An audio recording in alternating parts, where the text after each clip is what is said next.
Allô, soyez encore les bienvenus à notre sondée des Écritures.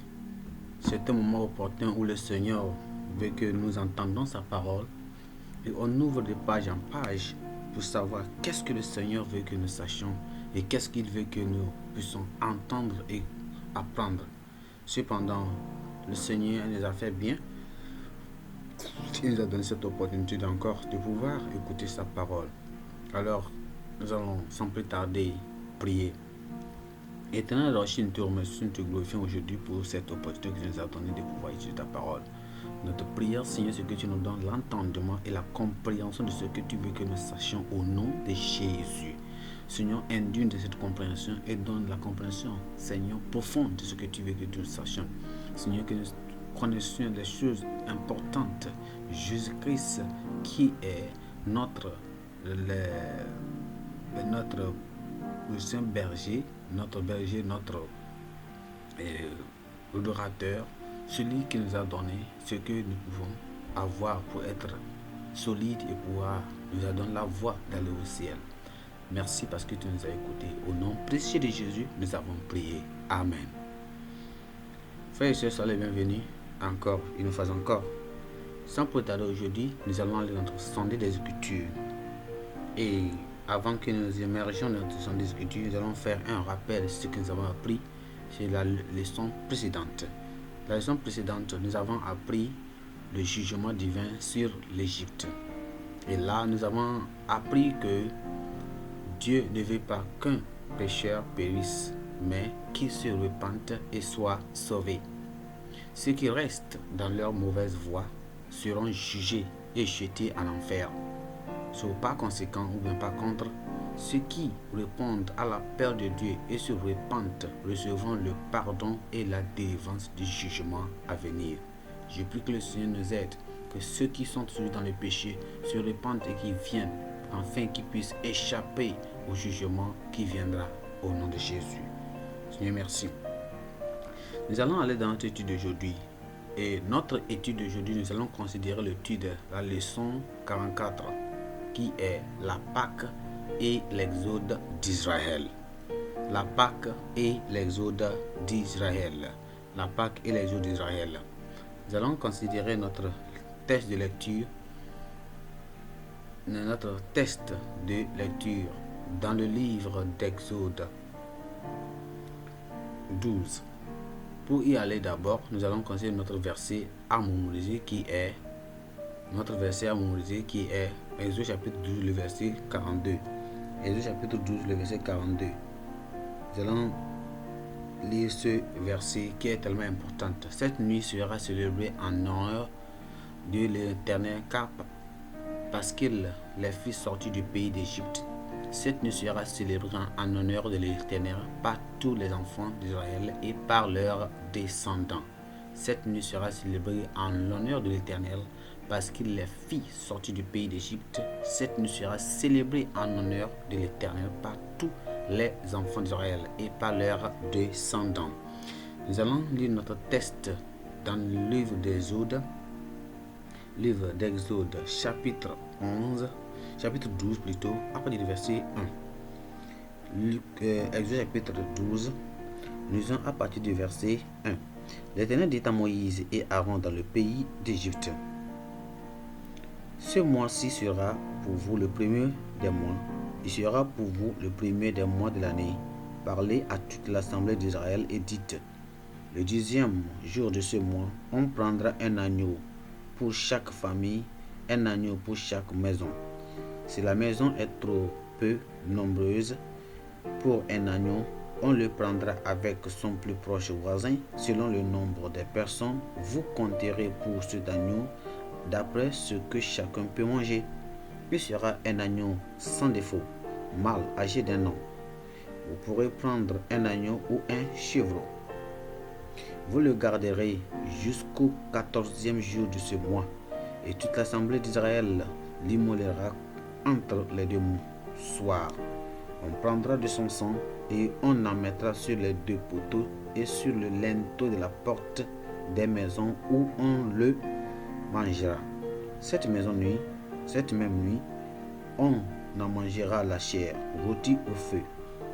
On la mangera avec des pains sans levain et des herbes amères. Vous ne le mangerez point à demi cuit et bouilli dans l'eau, mais s'il sera rôti au feu, avec la tête, les jambes et l'intérieur. Vous n'en laisserez rien jusqu'au matin, et s'il en reste quelque chose le matin, vous le brûlerez au feu. Quand vous le mangerez, vous aurez vos reins sains, vos souliers aux pieds et votre bâton à la main, et vous le mangerez à la hâte. C'est la Pâque de l'Éternel. Cette nuit-là, je passerai dans le pays d'Égypte, et je frapperai tous les premiers-nés du pays d'Égypte, depuis les hommes jusqu'aux animaux, et j'exercerai des jugements contre tous les dieux de l'Égypte. Je suis l'Éternel. Le sang vous servira de signe sur les maisons où vous serez. Je verrai le sang et je passerai par-dessus vous, et il n'y aura point de plainte qui vous détruise quand je frapperai le pays d'Égypte. Vous conserverez le souvenir de ce jour et vous le célébrerez par une fête en honneur de l'Éternel. Vous le célébrerez comme une loi perpétuelle pour vos descendants. Pendant 7 jours, vous mangerez des pains sans levain. Dès le premier jour, il n'y aura plus de levain dans vos maisons, car toute personne qui mangera du pain levé du premier jour au 7e jour sera retranché d'Israël. Le premier jour, vous aurez une sainte convocation, et le 7e jour, vous aurez une sainte convocation. On ne fera aucun travail ces jours-là.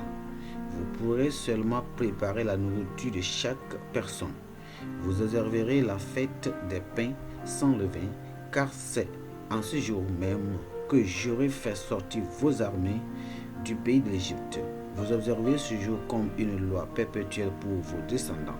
Le premier mois, le 14e jour du mois, au soir, vous mangerez des pains sans levain jusqu'au soir du 20 et 1e jour. Pendant 7 jours, il ne se trouvera point de levain dans vos maisons, car toute personne qui mangera du pain levé sera retranchée de l'assemblée d'Israël, que ce soit un étranger ou un indigène. Vous ne mangerez point du pain levé dans toutes vos demeures.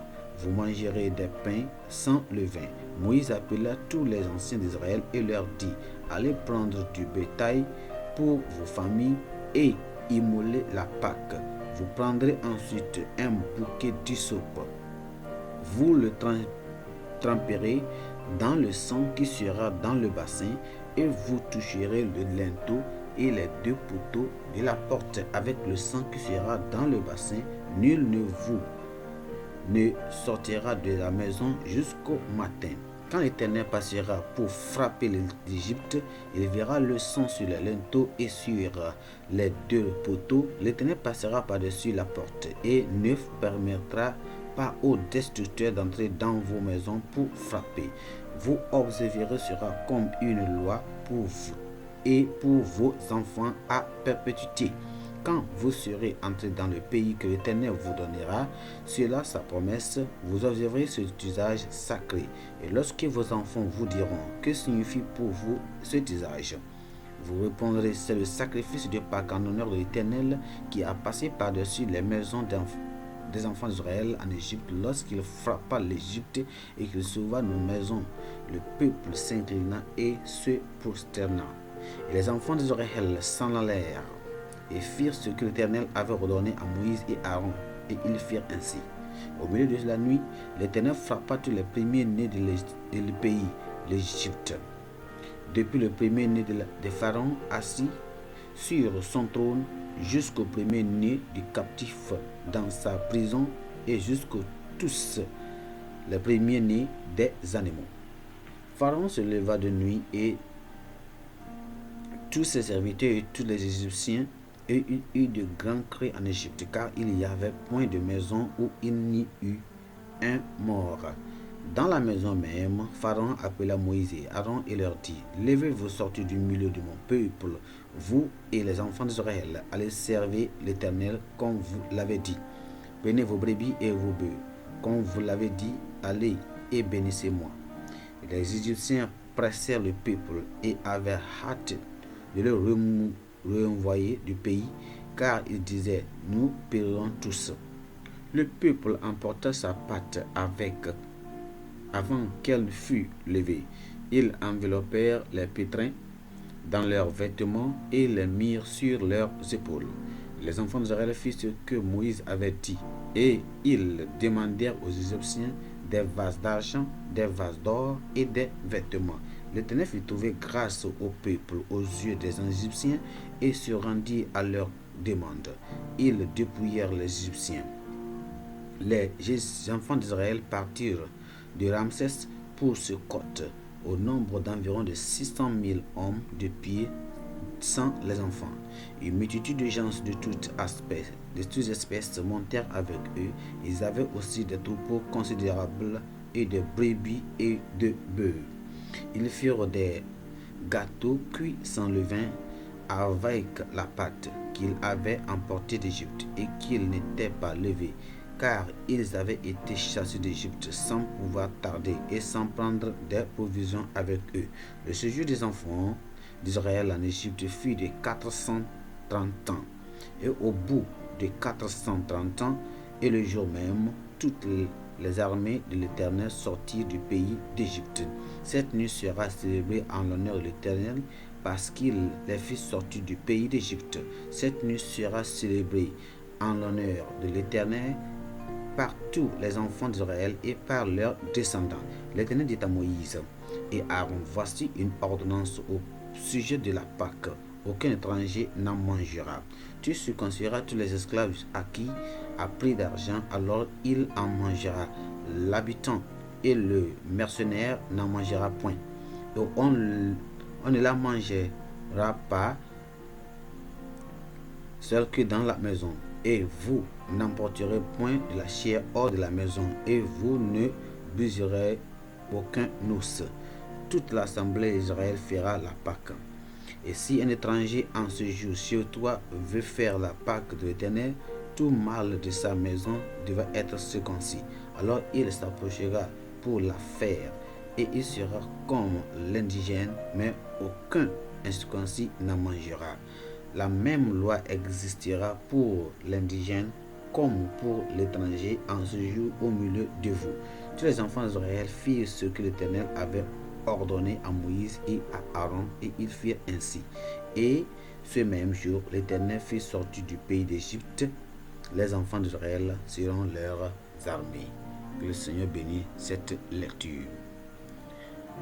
Moïse communiqua le message qui libérait les Israélites de leurs serviteurs prolongés, leur servitude prolongée en Égypte. Le Seigneur leur a donné de répandre le sang des agneaux tués sur les linteaux de leur maison, afin qu'ils puissent être identifiés pour être épargnés tandis que les premiers-nés humains et animaux des Égyptiens seraient tués. Cette expérience est vraiment inoubliable et c'est elle qui est appelée la Pâque. Alors après cela, l'Égypte serait trop douloureusement pressée de les libérer de leur servitude de 430 ans. En reconnaissance de sa fidélité, le Seigneur a exigé que tous les Israélites premiers-nés soient mis à part pour son usage sacré. Aussi, il les assurera de sa présence protectrice à travers la colonne de nuée et la colonne de feu. Nous voyons ici que après que Dieu a envoyé Moïse d'aller sauver les enfants d'Israël dans la servitude et de les amener dans son pays pour qu'ils puissent le servir, l'arrivée Pharaon était tellement têtu. On a vu ça dans l'étude précédente. Pharaon était têtu et il endurcissait son cœur. Il ne veut pas laisser que le pays d'Égypte quitte, les Israélites quittent le pays. Alors Dieu a vraiment fait des plaies qui sont tombées sur vraiment l'Égypte. Mais ce dernier-ci a fait que Dieu a utilisé un agneau. Il a dit aux enfants d'Israël que cette nuit-là, je vais faire ma dernière prodige. Et après cela, Pharaon ne saura que vous laisser de partir. Alors il a décidé qu'il va tuer tous les premiers-nés vivants, soit animaux ou hommes, dans le pays d'Égypte. Mais les enfants de Dieu, les Israélites seront épargnés parce que c'est à cause d'eux qu'il entend de faire ces prodiges. Alors, il les a dit de faire une remarque, une identification. Alors, il n'a qu'à tuer un agneau ou bien quelque chose pour pouvoir, un animal, pour pouvoir le sang et mettre sur les linteaux pour s'identifier. Quand l'esprit de mort viendra dans la nuit, l'ange de mort viendra pour tuer les premiers-nés des animaux et des enfants, des Égyptiens. Il passera par-dessus des enfants d'Israël. Et ce qui fait, et ils ont fait ça seulement, et c'est ça qui nous étudions aujourd'hui ici. Alors, nous allons continuer 3 points ici dans cette étude. Nous allons trouver l'institution de l'ordonnance de la Pâque. Dieu, c'est lui qui a institué cette ordonnance, c'est lui qui a institué ce qu'on appelle la Pâque. Cette Pâque, ça veut dire passer par-dessus, Alors c'est ce que nous allons étudier aujourd'hui, premier point. Nous allons voir Exode chapitre 12, le verset 2, 3. On dit, ce mois-ci sera pour vous le premier jour, le premier des mois. Il sera pour vous le premier des mois de l'année.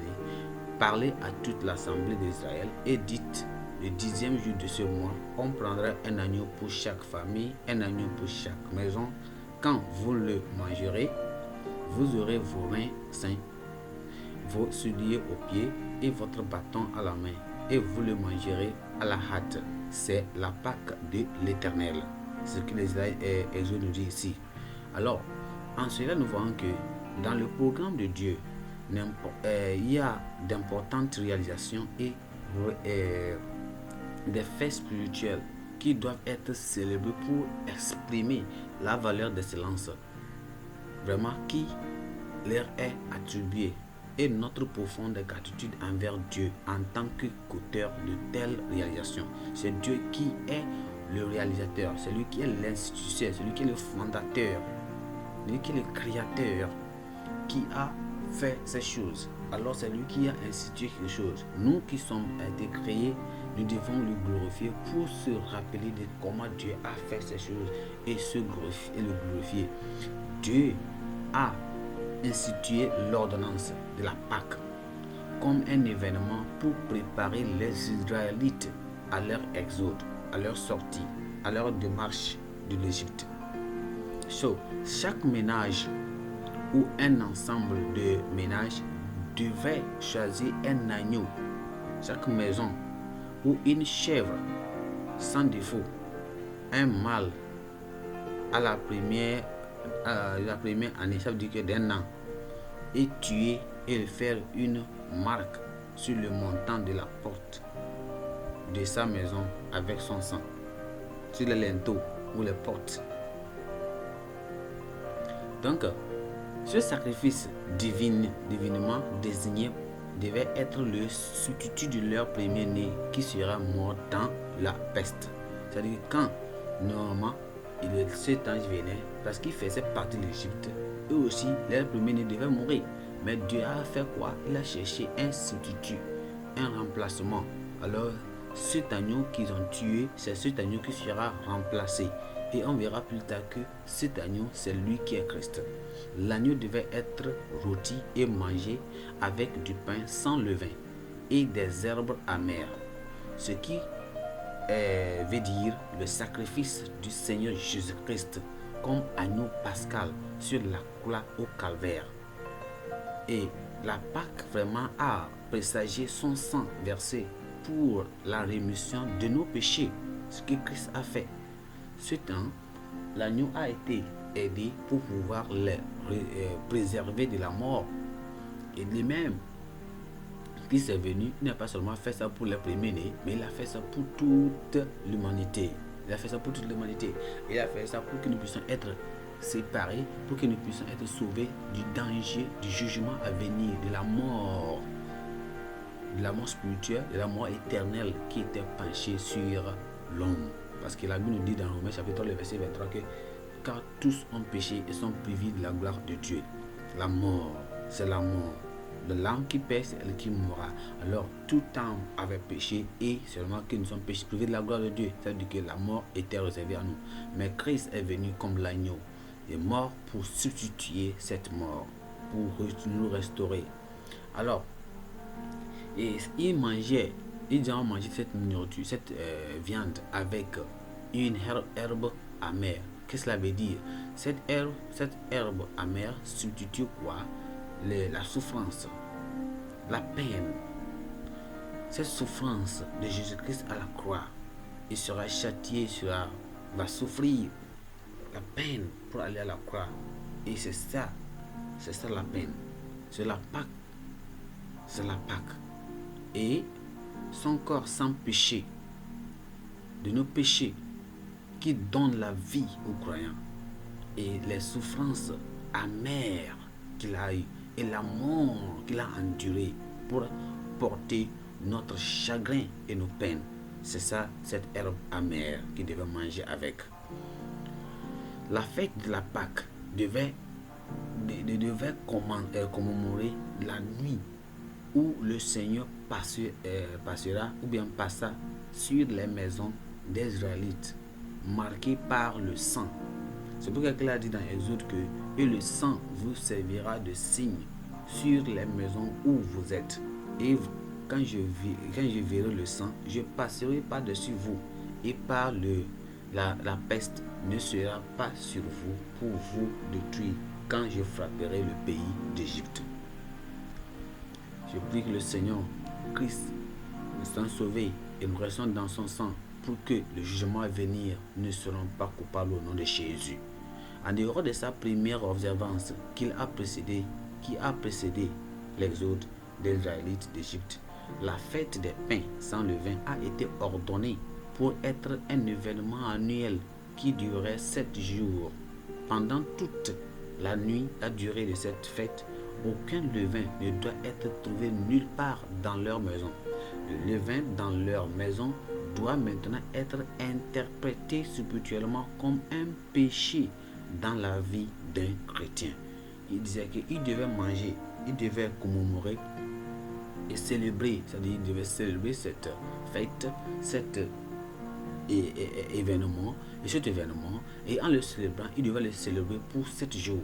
Et pendant ces 7 jours-là, en le célébrant, il ne devait pas avoir il ne devait pas le manger avec un pain, avec le levain. Il doit manger ça avec un pain sans levain. Et ce levain-là, actuellement, quand touche cette personne qui va manger sans le pain avec ce levain, sera le tranché du pays d'Égypte, d'Israël. Il est coupé. Cela veut dire que c'est le péché. C'est ce qui est mauvais. C'est ça qui, spirituellement, c'est ce qui s'est traduit en nous maintenant, nous qui sommes les enfants du Nouveau Testament. Cela se traduit comme le péché. Alors, il nous dit dans 1 Corinthiens chapitre 5, le verset 6 que c'est bien à tort que vous vous glorifiez. Ne savez-vous pas qu'un peu de levain fait lever toute la pâte? Faites disparaître de vous le vieux levain, afin que vous soyez une pâte nouvelle, puisque vous êtes sans levain, car Christ, notre Pâque, a été immolé.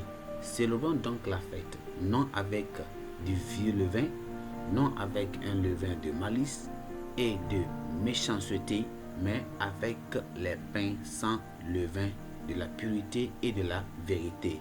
Amen. Point numéro 2.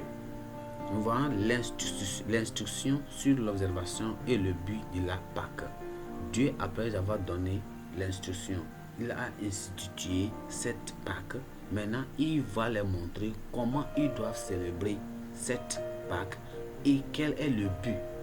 Pourquoi ils doivent le célébrer. Et comment doivent-ils le célébrer. Vous allez le voir dans ce point numéro 2.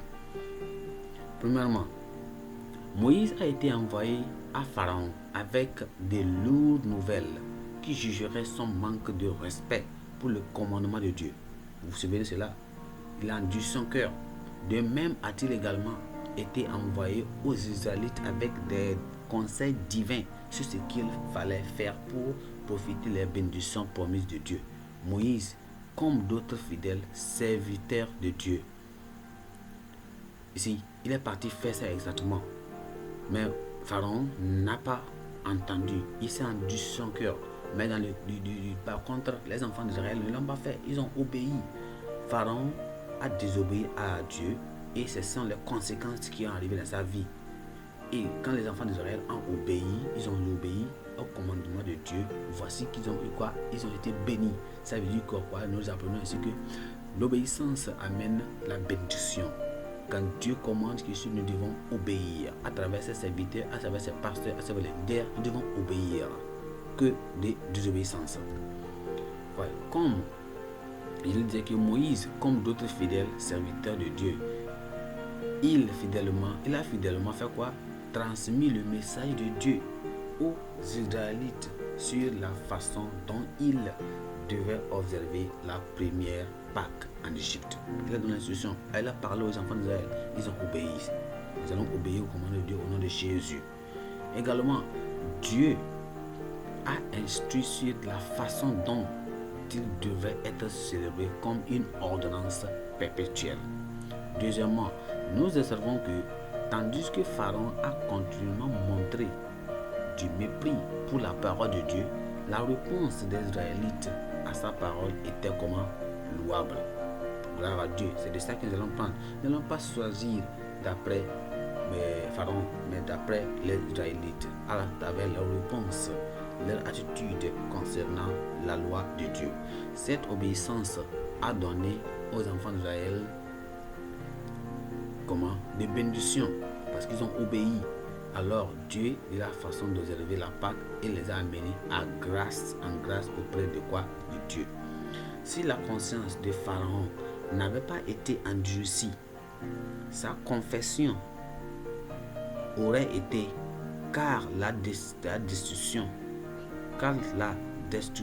de Dieu était une terreur pour moi et à cause de son altesse, je ne pouvais pas supporter. Voici si vraiment Pharaon n'avait pas endurci son cœur, il ne veut pas faire cette confession. Il ne veut pas dire que c'est à cause, parce que la terreur de Dieu est sur lui. C'est à cause de ça quoi? Son ardesse, alors il ne pouvait pas faire quoi? Se supporter.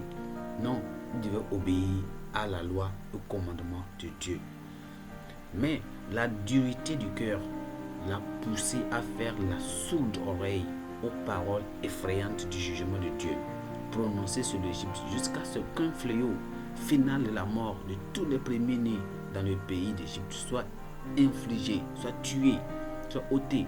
Il y a d'autres personnes dans les Écritures qui ont subi un jugement similaire pour avoir manqué de respect à l'avertissement de Dieu. Pharaon a vu que ses premiers-nés et tous les animaux ont été tués, sont morts. Le respect à l'obéissance de Dieu est tellement important. La désobéissance amène la mort, la perdition. Alors, il y a d'autres personnes dans la Bible qui ont fait les mêmes choses. Ils n'ont pas obéi à l'avertissement de Dieu. On voit premièrement l'indifférence d'Élie à l'avertissement de Dieu a causé une mort prématurée et même honteuse à ses enfants et même à lui-même. Deuxièmement, le mépris de Nebuchadnezzar de l'avertissement de Dieu a conduit à son avilissement à la forme d'un animal. Dans Daniel chapitre 4, verset 27 jusqu'à 33, on s'est dit là-bas, Dieu l'a averti, mais il n'a pas compris. Dieu l'a averti, il n'a pas compris. Dieu a écrit sur le mur, il n'a pas compris. C'est ça qu'il a fait. Il est devenu un animal. Il a mangé les lentilles de la bouche. Il a mangé les herbes comme un animal pendant un certain nombre d'années.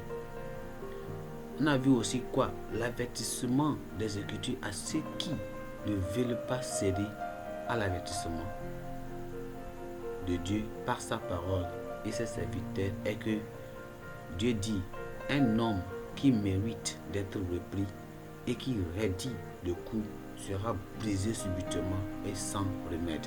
Nous prions que nous n'allons pas être des gens qui n'écoutent pas les avertissements de Dieu au nom de Jésus.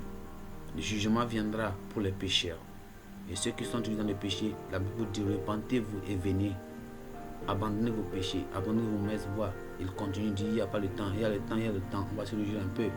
Le jugement viendra au moment où ça serait arrivé, il n'y a pas de remède pour vous. Je prie que le Seigneur nous aide au nom de Jésus. Dieu a récompensé l'obéissance des Israélites par l'accomplissement de la bénédiction promise. Ce qu'il avait promis, il a laissé que cela arrive, cela se accomplisse. C'est pourquoi il a dit dans Exode chapitre 12, le verset 51, il a dit « Et ce même jour, l'Éternel fit sortir du pays d'Égypte les enfants d'Israël selon leur armée. » Gloire à Dieu.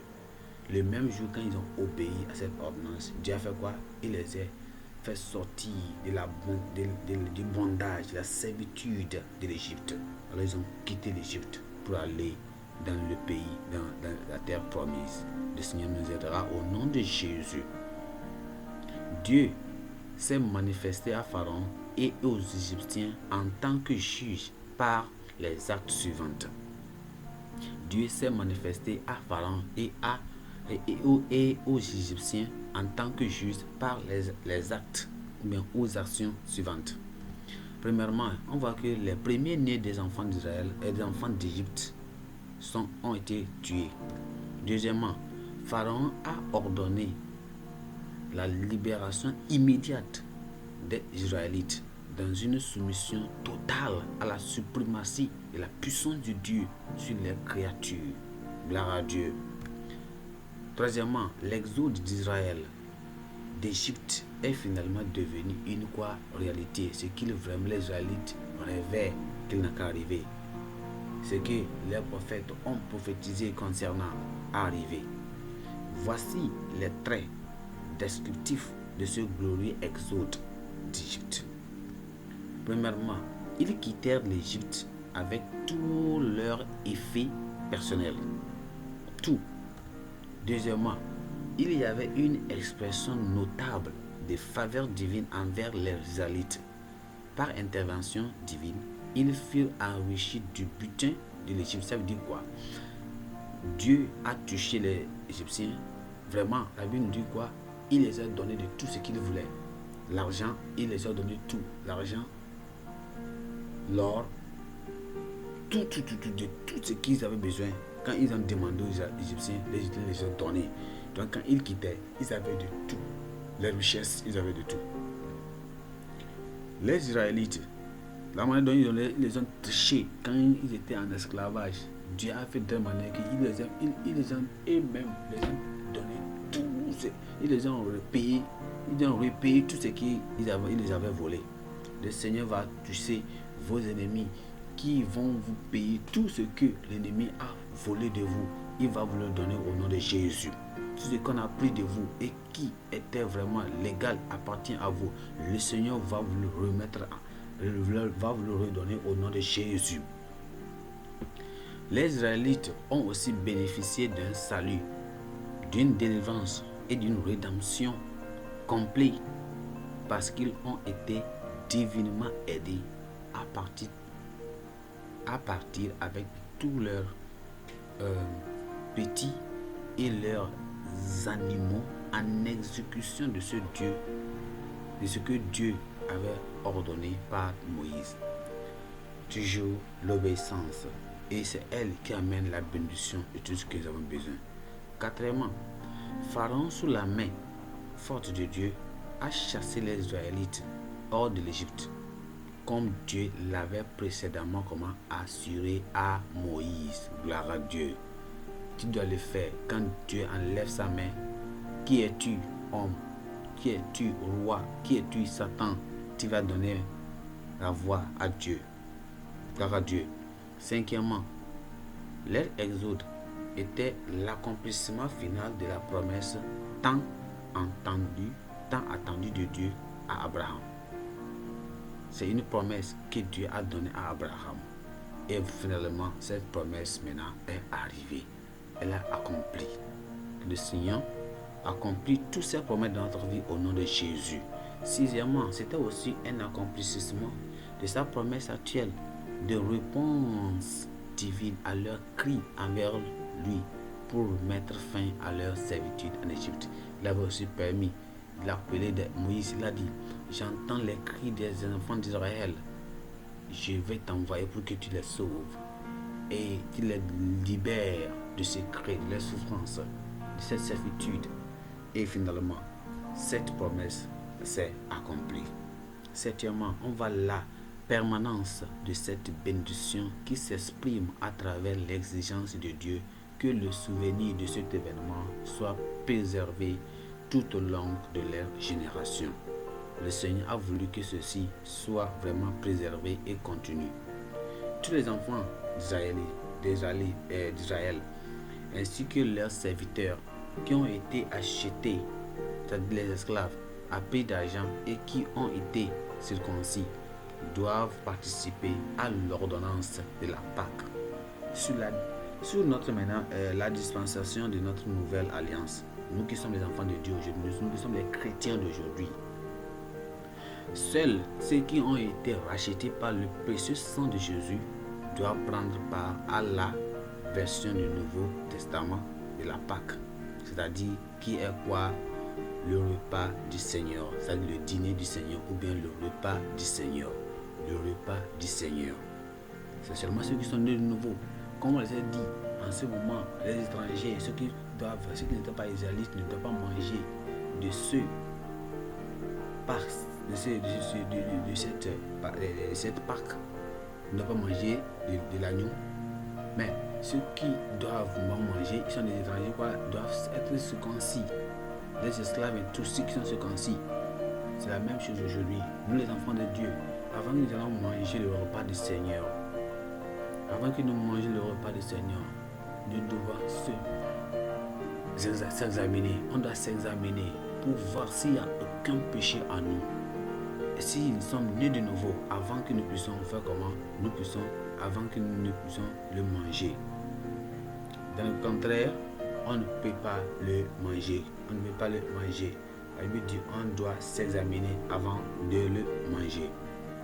Parce que si on le mange dans le péché, c'est une mauvaise chose. Sur leur Pâque, c'est elle qui est devenue aujourd'hui le dîner du Seigneur, ou bien le repas du Seigneur dans notre première dispensation. L'observance du repas du Seigneur est de commémorer la mort sacrificielle de notre Seigneur Jésus-Christ pour notre salut et l'entente glorieuse de son retour pour amener tous les saints au ciel. Comme les enfants d'Israël célébraient la Pâque pour commémorer Dieu qui a utilisé l'agneau pour les sauver de la mort, c'est la même nous aujourd'hui. Jésus-Christ qui est mort à cause de nous, qui est mort et il a fait une substitution, un échange. La mort que nous devons mourir, il l'a pris à la croix pour qu'il est mort pour que nous n'allons pas mourir encore. Il est mort pour qu'il n'allons pas mourir encore. Il est mort, il a ressuscité, il a substitué cette mort-là. Lui, c'était l'agneau de Dieu qui n'a pas péché. Il est mort à cause de nous. Alors, nous devons aussi prendre le repas du Seigneur chaque moment pour pouvoir se rappeler du Seigneur, de ce que ce Seigneur a fait pour nous. Et en le faisant, nous devons s'assurer que nous sommes purs, nous sommes saints. Il n'y a aucun péché en nous. Soit nos enfants, soit qui est avec nous. Nous allons voir maintenant le point numéro 3. La gratitude pour la bénédiction de la Pâque. Dieu a institué la Pâque. Il les a montré les pas, comment est le but, la raison pour laquelle ils doivent célébrer cette Pâque et comment ils doivent le célébrer. Troisièmement ici, nous allons voir, ils doivent avoir la gratitude, ils doivent honorer, ils doivent apprécier les bénédictions de cette Pâque, ce que cette Pâque les a amenés. Ils doivent apprécier cela, la gratitude pour la bénédiction de la Pâque. Là, on voit premièrement que les enfants d'Israël devaient montrer leur gratitude à Dieu d'une manière pratique pour la préservation de leur premier-né humain et animal. En conséquence, Dieu a exigé qu'ils mettent à part leur premier-né pour son propre usage sacré. Vous voyez cela? Dieu qui les a sauvés a voulu que ils aient sauvés. Ils n'ont qu'à aussi mettre leur premier-né qui devait mourir quand le Seigneur est venu pour détruire l'Égypte. À ce moment-là, il a sauvé ses premiers-nés. Dieu a sauvé ses premiers-nés. Il veut que quoi? Ces mêmes premiers-nés fassent quoi? Soient mis à l'écart pour le service de Dieu. Nous sommes sauvés. Nous sommes maintenant Dieu quand Christ est venu sur la croix, il n'est pas sauvé seulement que les premiers-nés. Il a sauvé, il est mort pour tout le monde entier. Il dit quiconque vient en lui sera sauvé. Alors quand vous êtes sauvés pour le service de l'Éternel, pour l'usage du Seigneur, l'usage de Dieu. Et Dieu va vous utiliser pour faire son travail. C'est la même manière que nous voyons que de la même manière, les croyants doivent se sanctifier pour Dieu, qui les a sauvés de la mort éternelle spirituelle, qui aurait été leur lot si Christ leur sort, si Christ n'avait pas payé la pénalité par son expiation substitutive. Christ a échangé ça. Gloire à Dieu. Il a fait. Car la Bible dit, car Dieu a tant aimé le monde, qu'il a donné son Fils unique, afin qu'il croit le ne périsse point, mais qu'il ait la vie éternelle. Il nous a échangé. Il nous a donné cette vie-là. Pourquoi ne pas être tellement merveilleux, glorifié et servi? Les enfants d'Israël aussi devaient célébrer la fête des pains sans levain en terre promise pour perpétuer le souvenir de la bénédiction de la Pâque. Ils doivent célébrer ça pour pouvoir se rappeler de ce que l'Éternel les a fait. Tout en observant cette fête, ils devaient faire preuve de la plus grande prudence pour s'assurer qu'aucun levain ne soit trouvé ou mangé dans aucune part de leur maison. Le levain dans la dispensation du Nouveau Testament représente le péché qui ne doit plus être caractérisé ou qui doit plus caractériser aucun domaine de la vie d'un chrétien. Quand ils devaient manger, Dieu dit il ne doit pas avoir, durant 7 jours qui va s'élever cette fête, il ne doit pas avoir de levain dans leur maison. Ça veut dire que en ce moment, ils considèrent le levain comme quelque chose de mauvais, un péché qui les suit. Nous, aujourd'hui, notre dispensation, nous sommes comme ça, nous qui sommes les croyants du Nouveau Testament. Le levain ici représente quoi? Le péché. Quand on se rencontre pour manger le repas du Seigneur, nous n'allons pas. On doit s'examiner et s'assurer qu'il n'y a aucun péché en nous avant de le manger. Parce que la Bible dit que si nous le mangeons avec le péché, il y a des choses, des conséquences qui arrivent. Les Israélites aussi devaient également faire apprécier à leurs enfants le but de la fête et de participer à son observance dans le strict respect des règlements ou bien des règles prescrites par Dieu. Qu'est-ce que cela veut dire? Ce faisant, les seraient aussi sages qu'Abraham.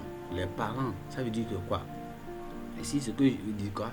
Les parents et les dirigeants chrétiens devaient encourager leurs enfants à être toujours prêts, dans un état spirituel, prêts pour l'observance du repas du Seigneur, ainsi que pour l'enlèvement. Quand nous allons, le moment où nous devons prendre le repas du Seigneur, le jour où nous devons prendre le repas du Seigneur, on vous annonce, on se prépare. Il faut s'assurer, toi pasteur, toi dirigeante, vous dirigeants, vous les parents chrétiens, assurez-vous que vous êtes préparés, et aussi vos enfants, assurez-vous, préparez-les pour que les enfants adultes, les préparer pour que aussi aillent prendre quoi? Le repas du Seigneur. Si quelqu'un ne prend pas le repas du Seigneur, cela veut dire que en ce moment où la personne ne prend pas le repas du Seigneur, ça veut dire qu'il y a quelque chose de mal. Ça veut dire que si cette personne dit que je ne veux pas prendre le repas du Seigneur, ça veut dire que la personne veut dire que si c'était l'enlèvement qui venait en ce moment-là, cette personne n'allait pas aller à l'enlèvement. Cette personne va rater l'enlèvement. C'est ça. Alors, vous dites-moi que vos enfants ne peuvent pas prendre le repas du Seigneur, c'est parce que si l'enlèvement venait, eux aussi vont rater l'enlèvement. Et c'est vous seul qui êtes en train de prendre ce repas du Seigneur, que vous allez entrer au Seigneur et laisser les enfants. Non. La Bible dit quoi? Il disait, regardez, les Israélites devaient également faire apprécier à leurs enfants le but de la fête et participer à son observance dans le district respect des règlements prescrits par Dieu. Alors, ce faisant, il serait aussi sage qu'Abraham. Il serait sage comme Abraham. C'est la raison pour laquelle Dieu dit que les parents, les pasteurs, tous ceux qui mangeaient doivent aussi faire comment? S'assurer que leurs enfants, les enfants chrétiens, les parents chrétiens doivent s'assurer qu'en prenant le repas du Seigneur, leurs enfants aussi soient comment? Prennent ce repas pour qu'ils soient aussi sauvés et prêts pour l'enlèvement. Celui qui prend l'enlèvement et prend le repas du Seigneur, ça veut dire cette personne est prête pour l'enlèvement. Lorsque les Israélites ont commencé leur voyage dans le désert, ils ne savaient pas quel chemin prendre et devaient suivre la direction de Dieu. Ils devaient marcher par la foi avec Dieu comme leur seul guide. Leurs compréhensions humaines ne pouvaient pas comprendre pourquoi il a décidé de ne pas les conduire dans une distance plus courte vers la terre promise. Mais il a plus choisi de les conduire à travers le désert de la mer Rouge. Dieu qui connaît le corps de l'homme, pourquoi Dieu n'a pas choisi de les amener par une voie courte et s'assurer par la voie longue? On peut dire que le Seigneur, lui qui connaît, c'est lui qui connaît tout ce qui est le corps de l'homme. Et lui qui a choisi n'importe quoi qu'il veut faire, il va le faire. Et il fera cela pour notre propre bien. Il les fait et il les a amenés. Mais les enfants d'Israël étaient comment? Perpétuels. Ils étaient obéissants à son commandement. Ayant vu la fin de l'œuvre de Dieu tout au long du voyage d'Israël dans le désert, notre confession de foi doit être: c'est l'Éternel qui dirige les pas de l'homme, mais l'homme peut-il comprendre sa voie? Alors si nous savons que le Seigneur fait toutes ces choses, il connaît toutes ces choses, notre confession, comme Proverbe l'a dit, Proverbe chapitre 20, le verset 24, il a dit: c'est l'Éternel qui dirige les pas de l'homme, mais l'homme peut-il comprendre sa voie? Personne. Dieu a donné aux enfants d'Israël des objets visibles sous la forme d'une colonne nuée le jour et d'une colonne de feu la nuit pour signifier que il était avec eux, pour signifier sa présence avec eux. Le Seigneur toujours nous donne sa parole et cette parole est toujours avec nous. Et c'est elle qui signifie que la présence de Dieu est avec nous, au nom de Jésus. Jésus-Christ est la lumière, la plus glorieuse de notre dispensation. On doit le savoir. On doit savoir que Jésus-Christ est la lumière, la plus grande glorieuse de notre dispensation, qui guide tous ses disciples par son esprit dans leur pèlerinage terrestre vers leur destination finale préparée pour eux. Le Seigneur nous aide à être prêts à se préparer pour son avènement au nom de Jésus. Nous remercions le Seigneur pour cette étude d'aujourd'hui. Nous prions que le Seigneur nous aide à garder ses lois et ses recommandations. On va se préparer toujours et à garder la Pâque. La Pâque, ça dit nous aujourd'hui, nous ne célébrons pas la Pâque encore. Ce que nous célébrons, c'est le repas du Seigneur. Nous mangeons le repas du Seigneur, le jour du Seigneur, on se prépare pour l'enlèvement et Christ viendra nous prendre pour au ciel au nom de Jésus. Que le Seigneur nous aide, qu'on se prépare et soit prêt. Quand il viendra, nous serons au ciel au nom de Jésus. Prions ensemble. Père, nous te remercions, nous te glorifions pour cette opportunité que tu nous as donnée. Nous savons que Seigneur, tu es un Dieu grand, un Dieu puissant. Merci Seigneur, un Dieu qui aime et tu ne veux pas que le pécheur meure. Cependant, tu nous as amenés. C'est Jésus-Christ qui est l'agneau, le brebis divin, qui est mort pour qu'il puisse nous racheter pour qu'on aille au ciel. Nous prions Seigneur que tu nous aides Prépare notre cœur et aide-nous à être prêts. Quand tu viendras, Seigneur, nous allons voir ta face au nom de Jésus. Lave-nous et purifie-nous. Et le sang de Jésus, Father, nous identifie comme enfants de Dieu, nous purifie au-delà de nous de péché. Et prépare-nous, Seigneur, chaque moment qu'on va manger le repas du Seigneur et être prêt pour l'enlèvement au nom de Jésus. Seigneur, nous te remercions parce que nous savons que tu nous as exaucés. Au nom précieux de Jésus, Seigneur, nous avons prié. Amen. Que le Seigneur vous bénisse. Soyez bénis au nom de Jésus. Amen. S'il vous plaît, à Dieu, on se verra la semaine prochaine pour notre étude. Au revoir.